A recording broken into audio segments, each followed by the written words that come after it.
warahmatullahi wabarakatuh. Waalaikumsalam warahmatullahi wabarakatuh.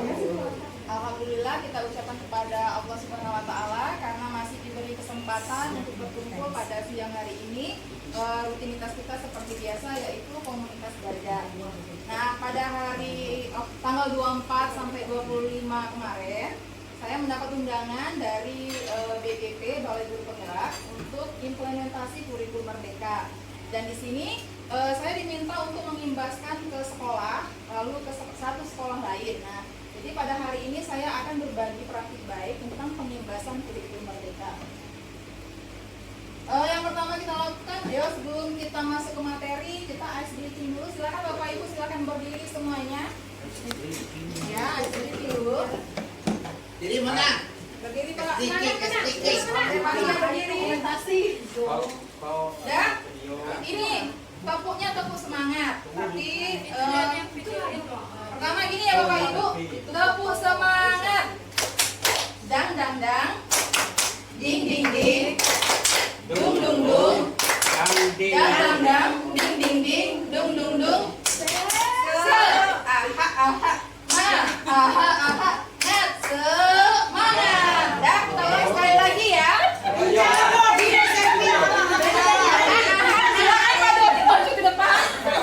Ayo, 1, 2, 3, tepuk semangat. Dang dang dang, ding ding ding, dung dung dung. Dang dang dang, ding ding ding, dung dung dung. Se, aha aha, ma, aha aha,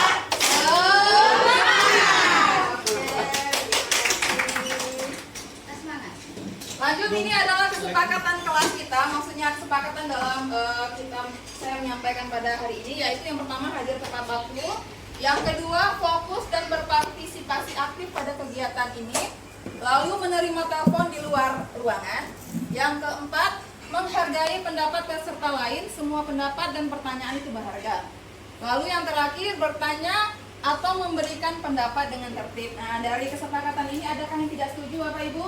Setuju ya. Jadi karena kita telah menyepakati ini, minta tolong pada Bapak Ibu, semua ini 5 ini harus kita laksanakan dengan baik. Oh, yang pertama adalah kebijakan kurikulum Merdeka. Tujuan dari kegiatan kita pada hari ini yang pertama adalah memahami itu apa itu kurikulum Merdeka. Yang kedua, regulasi kurikulum Merdeka. Yang ketiga, prinsip kurikulum Merdeka, dan yang terakhir fungsi dari prinsip penyusunan kurikulum satuan pendidikan. Jadi karena kita di sekolah kita sudah melaksanakan kurikulum Merdeka di tahun ajaran 2023-2024 yang kemarin, otomatis yang tahun ini ada 2 kelas atau yang belum melaksanakan kurikulum Merdeka, yaitu kelas 3 dan 6. Insya Allah tahun depan kita melaksanakan seluruhnya. Lalu kurikulum Merdeka, sebelum kita berdiskusi, nanti kita akan berdiskusi lebih lanjut tentang kurikulum Merdeka. Mari kita ingat-ingat kembali tentang berbagai hal yang Bapak Ibu pernah dengar tentang kurikulum Merdeka. Nanti saya akan menyajikan pernyataan-pernyataan. Tugas Bapak Ibu yang pertama adalah jika pernyataan yang tayang menurut Bapak Ibu benar, silakan tepukkan tangan. Tapi kalau misalnya menurut Bapak Ibu pernyataan yang saya tayangkan itu adalah salah, silakan tepuk kaki di lantai. Paham? Paham Bapak Ibu ya? Nanti kalau misalnya Bapak Ibu menyatakan benar, tentu ada alasannya ya kan. Terus kalau misalnya pernyataan yang disajikan salah, pasti juga ada alasannya. Pernyataan yang pertama, satuan pendidikan perlu menerapkan kurikulum Merdeka secara serentak dan berada di tahap siap atau mahir. Kira-kira benar atau salah? Ada yang kaki, tidak ada yang tepuk tangan? Ya. Kaki semua? Mari kita lihat apakah benar atau salah. Jawabannya benar ya, tidak ya. Tepuk tangan. Tidak. Satuan pendidikan menerapkan sesuai kesiapan bertahap atau serentak dan mengidentifikasi tahap kesiapannya. Sama halnya seperti sekolah kita, karena kita belum melaksanakan seluruh kelas, berarti tergantung dengan kesiapan sekolah masing-masing.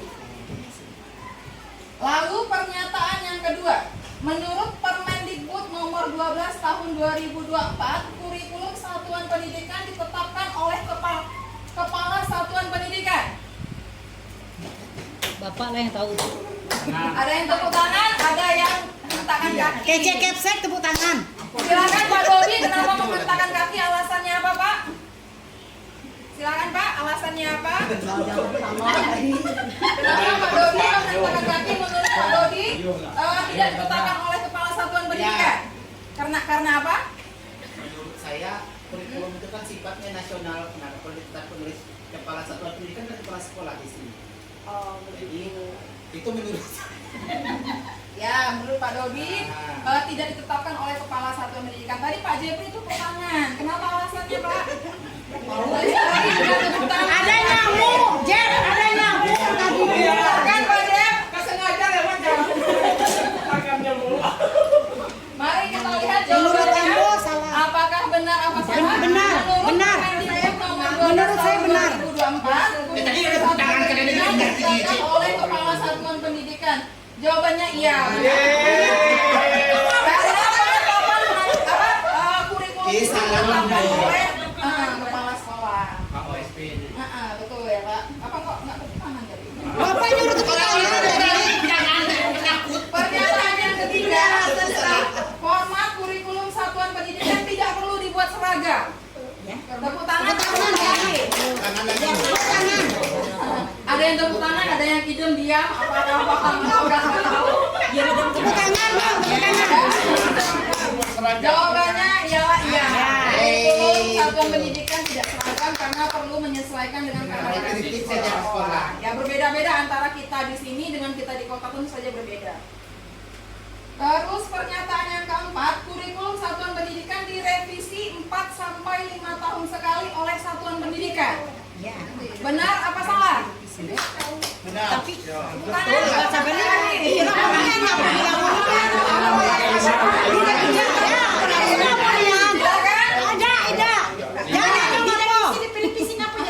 Ya silakan coba Bu Eni, mengapa Setahun bisa ada. kurikulum itu direvisi itu tidak 4 tahun sekali, alasannya kenapa?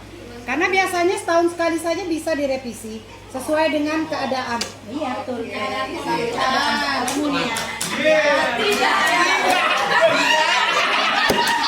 Kurikulum kan direvisi sesuai dengan kebutuhan, benar sebenarnya. Benar. Dan kondisi betul. Jawabannya sebenarnya tanggapan gue. Kalau 5 tahun tuh Kami loh kayak list saja itu. Pernyataan yang kelima, satuan pendidikan wajib menyusun modul ajarnya sendiri dan modulnya harus tebal halamannya. Tidak ya. tangan diojak kaki Ya, siapa yang ingin memberikan alasan mengapa? Jawabannya adalah tidak. Silakan, ada yang mau memberi tanggapan? Silakan. Atau Bu Tergantung Hanila? partainya Pak. Karena sesuai dengan modul yang kita. Oh, oke, Bu Yosi. Bu Yosi bilang bahwa sesuai dengan modul dan karakteristik anak kita. Tepuk tangan. Jawabannya adalah benar, tidak ya. Modul ajar tidak wajib dibuat sendiri dan tidak harus tebal. Lanjut, pernyataan yang selanjutnya. Asesmen awal digunakan untuk mengetahui kemampuan awal peserta didik dalam kaitannya. Oke, benar ya. tahu nggak lo? Ya, asesmen awal digunakan untuk mengetahui kemampuan awal dan kesiapan belajar peserta didik, sehingga penyesuaian pembelajaran dapat dilakukan sesuai dengan kebutuhan. Pernyataan ketujuh, ini kayaknya yang terakhir nih. Pembagian peserta didik ke dalam gaya belajar visual, auditori, dan kinestetik perlu dilakukan sebagai salah satu bentuk pembelajaran terdiferensiasi. Nah ya. Alasannya Lihat, karena bersatu dan waktu. tidak. Nah, jawabannya tidak. Pembelajaran terdiferensiasi tidak perlu dilakukan melalui pembagian gaya belajar visual, auditori, dan kinestetik karena yang pertama adalah sumber dan strategi pembelajaran perlu disesuaikan dengan yang paling efektif untuk mencapai tujuan pembelajaran tertentu. Yang kedua, peserta didik memerlukan variasi stimulus dan sumber belajar agar terbiasa menggunakan berbagai sumber belajar. Misalnya gini Bapak Ibu, ada suatu sekolah yang tidak bisa menggunakan atau mengakses internet. Nah, ini tidak bisa digunakan yang bagian seperti itu. Lalu peserta didik terutama pada usia dini membutuhkan berbagai stimulus sensori yang terintegrasi untuk mengoptimalkan pemenuhan kebutuhan tumbuh kembangnya. Ya, masih ada pernyataan yang ke-8. Hasil akhir dari proyek penguatan profil pelajar Pancasila adalah pameran hasil karya peserta didik. Tidak. Ya atau tidak? Iya. Yang menyebutkan iya silakan Pak Mona. Paling kenceng tadi ngomongnya. Silakan alasannya Pak Mona. adalah berarti ya Bu. Apa yang kita Ya, buat penerima hasil karyanya tadi. pamerkan menjadi suatu karya. Hasil dari Oke, silakan tulis nanti ingin menambahkan. hasil akhirnya iya, tapi tidak mesti harus dalam bentuk proyek. Oh, Ya, iya. benar. Kita lihat dulu apakah pernyataan ini benar. Jawabannya tidak. Hasil akhir yang diharapkan dari proyek penguatan profil Pancasila adalah penguatan karakter. Ya, Bukan karakter. dari pameran. Tidak. Jadi kalau kita ingin melaksanakan P5 tidak harus kita pameran hasil yang sudah kita lakukan, tapi dalam P5 ini dilakukan peningkatan dalam karakter peserta didik. Hasilnya ada. Maksudnya. Karakternya. Ibu siapa kemarin yang ngasih tema di situ kemarin? Ya, implementasi kurikulum merdeka dilakukan berdasarkan regulasi berikut ini. Yang pertama, Permendikbudristek nomor 5 tahun 2022. Standar kompetensi lulusan pada pendidikan anak usia dini, jenjang pendidikan dasar dan jenjang pendidikan menengah. Ini regulasi dari Permendikbudnya ya. Lalu yang nomor 8 tentang standar isi pada pendidikan anak usia dini, jenjang pendidikan dasar dan jenjang pendidikan menengah. Lalu yang nomor 12 tahun 2024 kurikulum pada pendidikan anak di usia dini, jenjang pendidikan dasar dan jenjang pendidikan menengah. Lalu ada keputusan Kepala Beskap nomor 032/H KR 2024 tentang capaian pembelajaran pada pendidikan anak usia dini dan jenjang pendidikan dasar dan jenjang pendidikan dasar menengah pada kurikulum merdeka.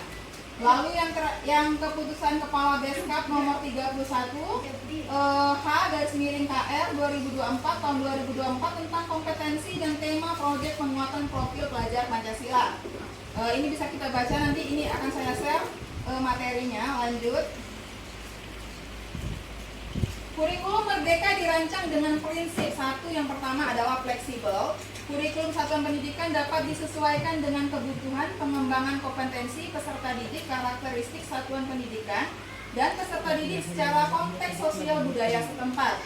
Lalu guru dapat menggunakan asesmen awal untuk melakukan pembelajaran terdiferensiasi, mengatur materi, alur, dan ketepatan pembelajaran sesuai minat dan tingkat kemampuan peserta didik. Nah, sekarang pertanyaannya, bagaimana sih Bapak Ibu menentukan pembelajaran terdiferensiasi ini sesuai dengan minat dan tingkat kemampuan peserta didik? Dengan apa kita melaksanakannya? Kira-kira ada Bapak Ibu yang ingin menyampaikan pendapatnya? Ada? Dengan asesmen awal. Jadi kalau misalnya asesmen itu ada berapa Bapak Ibu? Asesmen Kognitif kognitif dan non kognitif. Nah sekarang kalau yang kognitif itu tentang apa kira-kira? tes. Tentang tes, tentang apa Pak Monang? Apakah tes berlari misalnya? Enggak, asesmen itu kayak Pengetahuan enggak? Pengetahuan awal peserta didik kita. Kalau yang non kognitif Bapak Ibu? Diri sendiri, bagaimana kesukaannya, hobinya, terus cara belajar peserta didik itu seperti apa. Lalu yang kedua, fokus pada muatan esensial. Jadi muatan wajib dikurangi untuk memberi waktu bagi pembelajaran yang lebih mendalam, bermakna, dan terdiferensiasi. Lalu muatan esensial juga dibuat lebih relevan dengan tantangan zaman dan isu terkini seperti perubahan iklim, literasi finansial dan literasi digital, serta literasi kesehatan. Yang terakhir adalah pengembangan karakter. Pengembangan karakter, kompetensi moral, spiritual, sosial, dan emosional tidak hanya melalui mata pelajaran saja, tetapi juga melalui alokasi waktu khusus untuk pembelajaran yang aplikatif dan kolaboratif seperti proyek penguatan profil pelajar Pancasila. Seperti apa menurut Anda implementasi dan prinsip? Yang pertama fleksibel, yang kedua fokus pada muatan esensial, dan yang ketiga pengembangan karakter. Nah ini kita akan berdiskusi. Ini nanti akan dibagi 3 kelompok. Bagaimana kalau ini kelompok pertama, kelompok kedua, kedua dan kelompok ketiga. Nah, ini akan diberikan kasus, nanti Bapak Ibu menyelesaikan bagaimana permasalahan ini diselesaikan. Nanti Bapak Ibu menuliskan di sebuah kertas besar. Jadi kelompok 1 situasi yang pertama, kelompok kedua nanti situasi kedua, kelompok ketiga nanti situasi yang ketiga. Silakan difoto dulu yang untuk situasi pertama, berarti kelompok ini situasi yang pertama, ini situasi kedua, dan itu situasi ketiga. Foto, Pak. Cuy. Silakan difoto Foto, dulu Pak, Bapak Dodi. Ibu. Kamera foto 10 megapiksel. Kalau yang 10 megapiksel. Situasi pertama silakan difoto dulu. kalau yang Udah? Lah kehausan. Jadi nanti Bapak Ibu berdiskusi dengan teman kelompoknya menyelesaikan dari situasi-situasi yang terdapat pada sini tadi. Nanti dituliskan di sini. Yang pertama dituliskan dengan nama kelompoknya, baru jawabannya. Kok kertasnya bau? Hurufnya ketenya, Bu. Ya mau nanya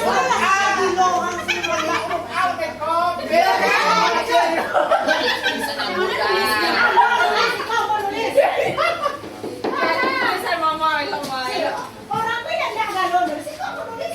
Silakan Bapak Ibu berdiskusi dengan jangan lupa nama kelompoknya ya.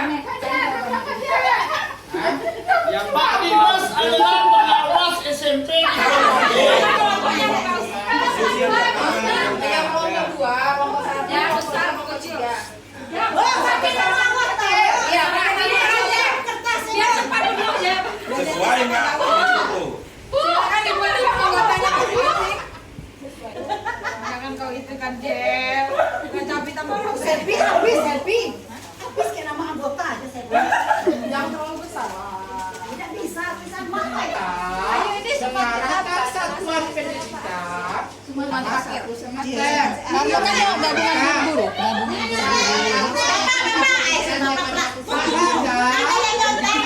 Paraga membuat daftar checklist komponen yang harus ada di modul ajar dengan Situasi yang telah kita diskusikan secara bersama-sama. Jadi sekarang saatnya Bapak Ibu mempresentasikan hasil diskusinya tadi ke depan dan kelompok lain bisa mengomentari atau memberi saran. Silakan dari kelompok 3 dulu karena kelompok 3 yang duluan tadi. Silakan siapa yang mau presentasikan? Silakan Pak Mona, maju Pak Mona. Ini situasinya Baca soalnya.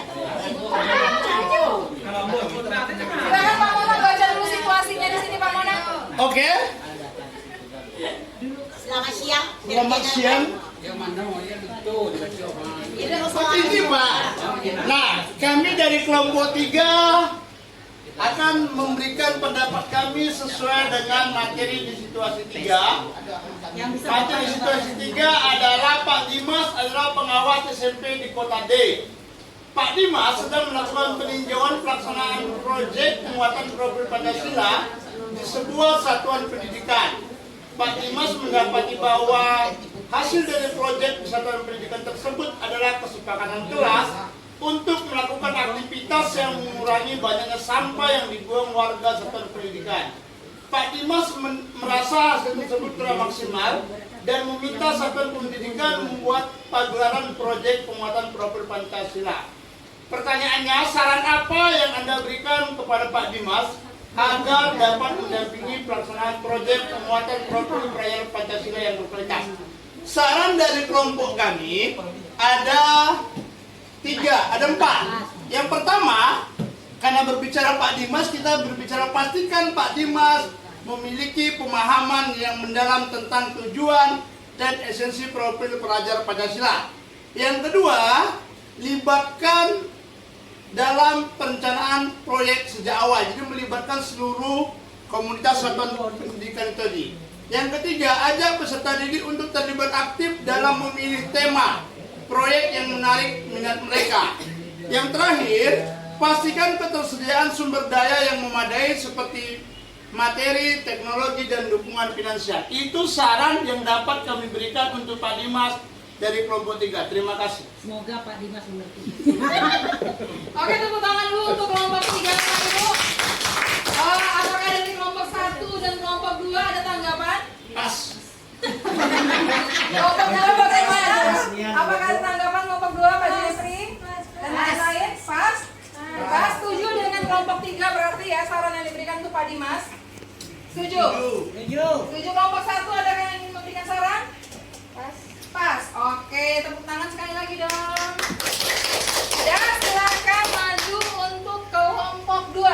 Siapa yang ingin memaparkan hasil diskusi dari kelompok 2? Silakan maju. Silakan.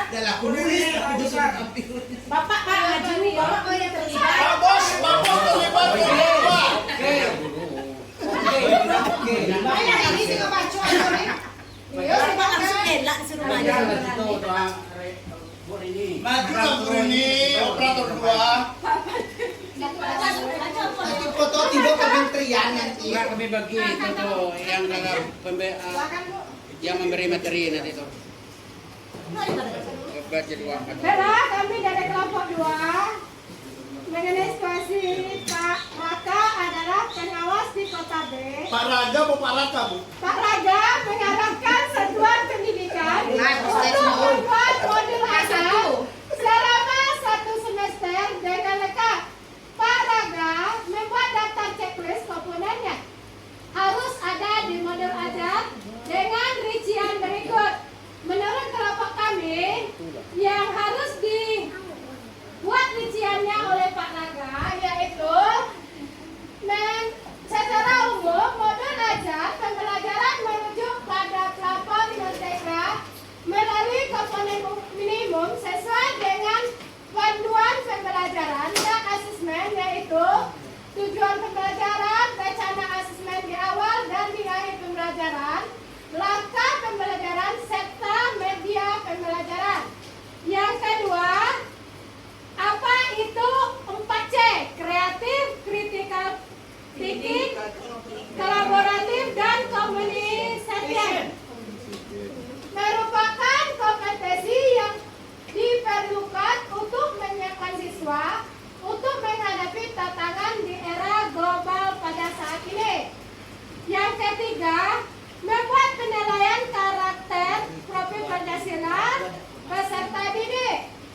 Bertujuan untuk mengembangkan karakter utama siswa yang terdiri dari 6 dimensi yaitu beriman, bertakwa kepada Tuhan Yang Maha Esa, berakhlak mulia, mandiri, bergotong royong, kepentingan global, berpikir kritis dan kreatif.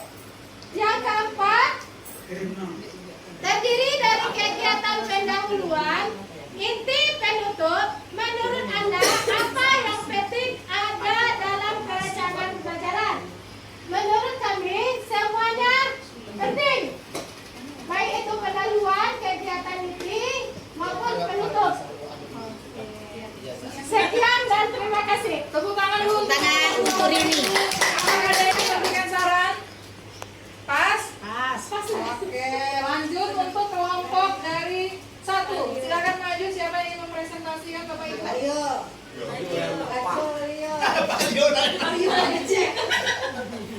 Masuk dulu Pak Darmadi, dia sekarang lawan. Kan kepala suku.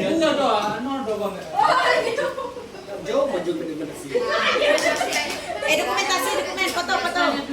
Yang Foto, woi, foto Mario, woi. Dosen baru, Cek. Baiklah, assalamualaikum warahmatullahi wabarakatuh. Banyak kalau Mario banyak. Baiklah, di sini kami tadi kelompok 1 membahas bagaimana pendapat Anda tentang situasi berikut. Ini situasinya tentang masalah sematif ya, sematif. Yang pertama di situasi 1, Bu isi adalah pengawas SD di kota P. Bu isi dan para pengawas P? nanti saya kasih tahu ya. Sekarang saya membaca dulu. Dan para pengawas di kota P bersepakat bahwa asesmen sumatif di kotanya secara serentak pada jadwal yang telah ditetapkan bersama guru-guru perwakilan mata pelajaran di kota P dikumpulkan untuk membuat soal bersama. Yang pertama, ini kasus yang pertama nih Pak. Bu, apakah situasi ini sesuai dengan prinsip perencanaan kurikulum Merdeka? Oh ya, kelompok kami menjawab ya. sangat sesuai karena kenapa kita baca di sini. Yang pertama, membuat soal bersama dapat sesuai dengan prinsip pembelajaran dalam KUMER, kurikulum merdeka ya Pak Ibu.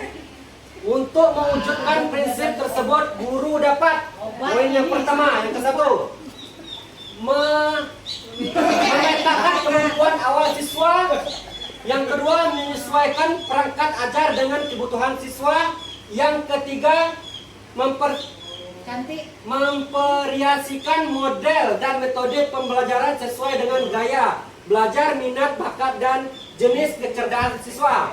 Yang keempat, ada menyesuaikan tuntutan pembelajaran dengan produk pembelajaran yang divariasikan sesuai dengan gaya belajar, minat, kebutuhan siswa. Itu yang kasus yang pertama. Kita masuk kasus yang kedua. Diskusikan cara lain yang dapat dilakukan dinas agar tetap memfasilitasi asesmen yang berkualitas dan memberikan fleksibilitas bagi satuan pendidikan. Ini alternatif yang kedua. Yang di sini Pak, nomor 2. Cara lain yang dilakukan adalah membuat kegiatan komunitas belajar, yaitu kegiatan belajar bersama dan berkolaborasi secara terjadwal dan berkelanjutan antara sekelompok pendidikan dan tenaga pendidikan lainnya. Nah, itulah hasil dari kelompok kami. Kami tutup. Belum. Bagi yang mau bertanya tadi Pak Manang, apa tadi Pak Manang? Kota P tadi apa? Kota P, Bu, tolong jelaskan Bu. Assalamualaikum warahmatullahi wabarakatuh. Waalaikumsalam warahmatullahi wabarakatuh. Silakan Bapak Ibu. Ada kan yang menyampaikan sama Bapak Ibu? Ada pas. Setelah kita menyelesaikan diskusi tadi, sekarang Bapak Ibu memberikan komentar kepada kelompok lainnya. Jadi kelompok 1 tidak memberikan komentar untuk kelompok sendiri, tapi memberikan komentar terhadap kelompok yang lainnya. Jadi Kata Pak Leo udah habis waktu ya. silakan Bapak Ibu memberikan komentar. Nah, tulis mana? Apa nak isi apa aja terserah nak ngomel. Satu orang satu. Satu orang satu. Oh, Apa juga Pak? Ini pilih salah satu kelompok aja. Iya. Salah satu kelompok aja, kelompok apa sendiri. macam novel gitu ya? Memberikan komentar. Kelompok 1. Mana udah habis. Aku nengok dulu tadi dak. Kalau aku boleh komentar kelompok berapa? Bebas tapi jangan kelompok sendiri. Tengok dulu hasilnya di situ biar aku komentar. Aku kritis. Kalau komentarnya cuma cukup baik gimana Bu? Ada apa-apa? Cukup baik gimana? Bisa. Harus ada alasan kenapa kau bilang cukup baik. Aku komentari kelompok berapa? Bebas jangan kelompok sendiri tapi. Aku nengok dulu ya. Udah dikasih kelompok kan? Kelompok 1 dan 2. Aku nengok dulu ya yang hasil. Aku nengok. Silakan Bu Eni, silakan diberikan komentar dan ditempelkan. Ini kelompok berapa ini tadi? Kelompok 1. Soalnya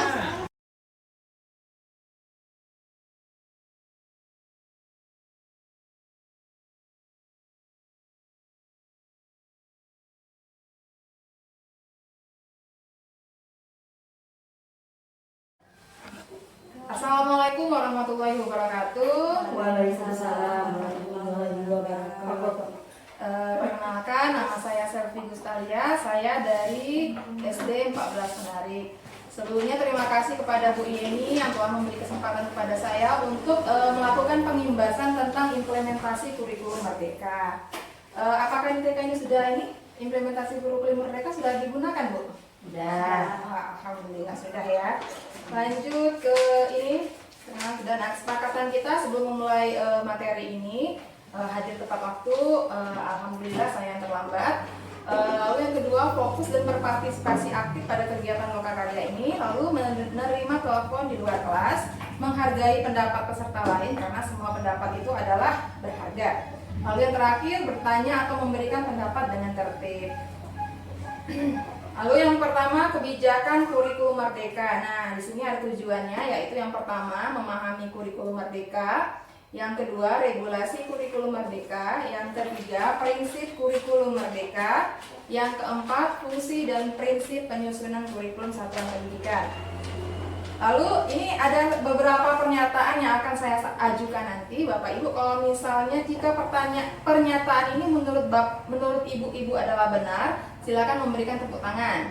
Tapi kalau pernyataan yang menurut salah, silakan tidak usah tepuk tangan, tidak usah ngapa-ngapain. Siap ya Bapak? Buku Bapaknya nggak ada ya? Siap ya Ibu ya? Siap. Pernyataan yang pertama ini, satuan pendidikan perlu menerapkan kurikulum merdeka secara serentak dan berada di tahap siap atau mahir. Apakah pernyataan ini benar atau salah? Benar lah kan? Siap dan mahir. Jawabannya salah ya. Karena satuan pendidikan ini menerapkan sesuai kesiapan bertahap atau serentak. Misalnya gini, kalau misalnya belum siap karena masalah tentang sumber daya misalnya itu belum serentak, sama kayak sekolah tempat saya juga belum seluruhnya kurikulum merdeka karena kelas 3 dan 6 belum kurikulum merdeka, insya Allah tahun depan. Jadi berdasarkan kesiapannya. Oh, kesiapannya. Lalu pernyataan kedua, menurut Permendikbud nomor 12 tahun 2024, apakah kurikulum satuan pendidikan ditetapkan oleh kepala satuan pendidikan? Ditetapkan oleh kepala satuan apa enggak? Misalnya kurikulumnya itu ditetapkan, ditandatangani, maksudnya seperti itu. Maksud gitu letak kurikulum. Ya, kepala satuan pendidikan, iya apa enggak? Iya. Iya, jawabannya benar. Karena kurikulum satuan pendidikan ditetapkan oleh kepala satuan pendidikan, maksudnya penandatangani. Oh, maksudnya menetap. Penyusunannya, revisinya juga. Lanjut, pernyataan yang selanjutnya, format kurikulum satuan pendidikan tidak perlu dibuat seragam. Benar atau salah? Maksudnya dari PAUD sini sama PAUD di Muko-Muko sama? Tidak ya, jawabannya tidak ya. Jawabannya iya. Kurikulum satuan pendidikan tidak seragam karena perlu menyesuaikan dengan karakteristik setiap sekolah. Jadi berbeda-beda sesuai dengan karakter anak-anak didik kita. Pernyataan yang keempat, kurikulum satuan pendidikan direvisi 4-5 tahun sekali. Iya atau tidak? Iya. Ataukah boleh 2 tahun misalnya tidak cocok kita revisi misalnya? Apakah cocok 4-5 tahun sekali? Tidak cocok. Tidak cocok. Berarti di pernyataannya salah. Benar ya, tidak ya, karena kurikulum satuan pendidikan ini direvisi sesuai dengan kebutuhan dan kondisi setiap satuan pendidikan. Lanjut, pernyataan kelima, setiap satuan pendidikan wajib menyusun modul ajarnya sendiri dan modulnya harus tebal halamannya. Tidak sesuai. Benar salah? Salah. Salah. Kita tengok. Tidak, benar ya. Jawabannya modul ajar tidak wajib dibuat sendiri dan tidak harus tebal. Karena sesuai dengan penerapan kita di masing-masing sekolah. Sesuai kebutuhan. Sesuai kebutuhan. Pernyataan yang keenam, asesmen awal digunakan untuk mengetahui kemampuan awal peserta didik dalam kaitannya dengan tujuan pembelajaran. Benar atau salah? Benar. Jawabannya iya. Asesmen awal digunakan untuk mengetahui. Gini, siapa yang tahu kira-kira asesmen ini manfaatnya apa sih Bapak? Ibu-ibu? Bapak Ibu. Untuk penilaian. Nah, misalnya, apakah sudah menerapkan pembelajaran diferensiasi? Di PAUD ini Belum kita ya. belum. Oh, belum. Tapi dalam terus sering ada kayak pertemuan tapi belum diterapkan gitu. Oke. Lanjut pernyataan selanjutnya. Sering kita ikut kan nengok dia tuh diferensiasi. Pembagian peserta didik ke dalam gaya belajar visual, auditori, dan kinestetik perlu dilakukan sebagai salah satu bentuk pembelajaran terdiferensiasi. Iya. Benar? Benar. Jawabannya tidak, karena pembelajaran terdiferensiasi tidak perlu dilakukan melalui pembagian gaya belajar visual, auditori, dan kinestetik karena mungkin strateginya disesuaikan dengan tempat tujuan pembelajaran kita. Misalnya ada satu sekolah yang tidak menggunakan atau tidak terjangkau akses internet, itu tidak bisa melaksanakannya. Lanjut, pernyataan berikutnya, hasil akhir dari proyek penguatan profil pelajar Pancasila adalah pameran hasil karya peserta didik. Hasil akhir dari P5, apakah harus pameran hasil karya peserta didik? Iya apa tidak? Iya. Biasanya ya dipamerkan hasilnya. Apakah itu hasil akhir dari P5? Tidak. Tidak. Karena hasil akhir dari P5 ini adalah penguatan karakter. Jadi tidak mesti dihasilkan produk yang pameran kan tidak mesti. Yang penting harus produk ya. yang penting ketercapaian P5-nya. Lanjut, ini yang saya mau tanya tentang pembelajaran terdiferensiasi tadi. Pembelajaran yang visual itu yang seperti apa kira-kira? Visual, auditory, kinestetik itu yang seperti apa? Yang terdiferensiasi tadi. Kalau visual itu peserta didik yang hobi melihat gambar atau yang senang dengan membaca. Ada kan peserta didik yang memang tidak mau tampil ke depan, malu, grogi. Nah itu anak-anak yang kinestetik, yang memang dia mau mengerti pembelajaran itu harus dengan melakukan sesuatu hal. Ya, dia mencoba sendiri langsung. Tapi kalau yang visual itu tadi dia tidak mau tampil ke depan tadi, tapi dia bisa lihat membaca buku, dia lebih paham. Ada juga yang auditory yang bisa mengerti, paham kalau misalnya gurunya menjelaskan secara langsung atau melalui video pembelajaran. Nah, jadi pembelajaran diferensiasi ini memetakan peserta didik. Awalnya kan kita melakukan asesmen nih, ada yang diagnostik awal, kognitif yang di awal misalnya yang peserta didik kita tes kognitifnya, pengetahuannya. Misalnya anak-anak ini batas mana sih kemampuannya, bukan mengelompokkan dengan yang si pandai dan si bodoh, bukan. Berarti kita mengelompokkan kebutuhannya. Lalu kalau misalnya sudah dipetakan, kita lalu melihat dengan kesehariannya. Misalnya anak-anak ini hobinya bermain atau yang hobi menjahili teman-temannya, ya kan. Jadi ini berarti anak-anak yang kinestetik. Jadi di pembelajaran diferensiasi ini dalam satu kegiatan pembelajaran kita memetakan anak-anak sesuai dengan kebutuhannya. Misalnya si A ini dia hobi kinestetik. Jadi kita merancang pembelajaran yang memang untuk dia melakukan sendiri. Lalu yang satu lagi misalnya dengan membaca. Jadi kita menyiapkan materi yang kita sediakan itu dengan peringan gambar misalnya yang bagus. Lalu yang satu lagi misalnya yang hobi mendengarkan penjelasan, bisa dari gurunya atau kita menyiapkan video pembelajaran seperti itu kira-kira. Kira-kira dari penjelasan saya tadi ada yang ditanyakan ibu-ibu? Tidak ada pas. Oke, saya akhiri. Wassalamualaikum warahmatullahi wabarakatuh. Waalaikumsalam warahmatullahi